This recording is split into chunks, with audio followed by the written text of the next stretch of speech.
Anna Wintour ends 37-year run as American Vogue editor-in-chief. The title's newly created head of editorial content position is now open. It's the end of an era. During a Thursday staff meeting, Anna Wintour announced that she's stepping down from her role as American Vogue's editor-in-chief, which she's held since 1988. She will, however, continue on as Chief Content Officer for Condé Nast and as Vogue's Global Editorial Director. Regarding a successor for the U.S., Wintour announced the opening of a new role, Head of Editorial Content. The idea is that this restructuring will free her up from day-to-day editing duties so that she can devote more time to each of Vogue's global markets. Anybody in a creative field knows how essential it is never to stop growing in one's work. When I became the editor of Vogue, I was eager to prove to all who might listen that there was a new, exciting way to imagine an American fashion magazine, Wintour said in an online post. Now, I find that my greatest pleasure is helping the next generation of impassioned editors storm the field with their own ideas, supported by a new, exciting view of what a major media company can be. And that is exactly the kind of person we need to now look for to be HOEC for US Vogue. Wintour also clarified that the majority of her responsibilities at Vogue will not change, including paying very close attention to the fashion industry and to the creative cultural force that is our extraordinary Met Ball, and charting the course of future Vogue worlds, and any other original, fearless ideas we may come up with. And it goes without saying that I plan to remain Vogue's tennis and theater editor in perpetuity. As Condé Nast's Chief Content Officer, Wintour also oversees every brand globally, including Wired, Vanity Fair, GQ, AD, Condé Nast Traveler, Glamour, Bon Appetit, Tatler, World of Interiors, Allure and more, with the exception of The New Yorker. Wintour assumed these broader roles about 4 years ago, when Condé Nast reconfigured its global editorial structure by bringing together the editorial teams around the world for the first time.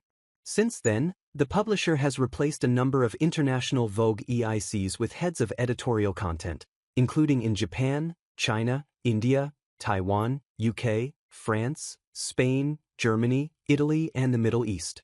An oral history of Clinique Black Honey, from 70s game changer to TikTok phenomenon. Celebrities are going all in on the bodycon trend on the red carpet. Wintour is often regarded as one of the most, if not the most, influential figures in fashion, gaining a celebrity status thanks in no small part to her prevalence in pop culture, from Meryl Streep's fictional portrayal in The Devil Wears Prada to R.J. Cutler's documentary, The September Issue. Not to mention, her short, impeccable bob haircut and oversized sunglasses have become widely recognized representations of her persona well beyond the fashion and publishing industries. Wintour grew up with journalism in her blood. Her father served as the editor of the London Evening Standard from 1959 to 1976, leading Wintour to begin a career in fashion journalism at 2 British magazines, after which she moved to the US to work at both New York and House and Garden. In 1985, Wintour returned to the UK to become the editor-in-chief of British Vogue, only to move back to New York in 1988 to replace Grace Mirabella as Vogue's editor-in-chief.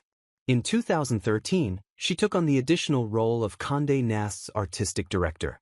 Wintour is also known for her work with the Metropolitan Museum of Art's Costume Institute, which was named after Wintour in 2014. She has chaired its annual Met Gala since 1995 and, according to Business Insider, her leadership has helped to raise about $186 million for the Costume Institute. This year alone, the Met Gala for the Superfine, Tailoring Black Style exhibit raised a record-breaking $31 million for the Costume Institute. Wintour is a longtime supporter of the Democratic Party, having hosted top-tier fundraisers for candidates like Barack Obama and Hillary Clinton, the latter of whom received Vogue's first-ever presidential endorsement in October 2016. Condé Nast and Wintour, specifically, have previously been the subject of criticism over the company's lack of diversity and its treatment of Black and POC employees. Reports of a toxic culture at Bon Appetit resulted in Adam Rappaport's resignation. And in a 2020 email to staff, obtained by Page 6, Wintour admitted that Vogue has not found enough ways to elevate and give space to Black editors, writers, photographers, designers and other creators.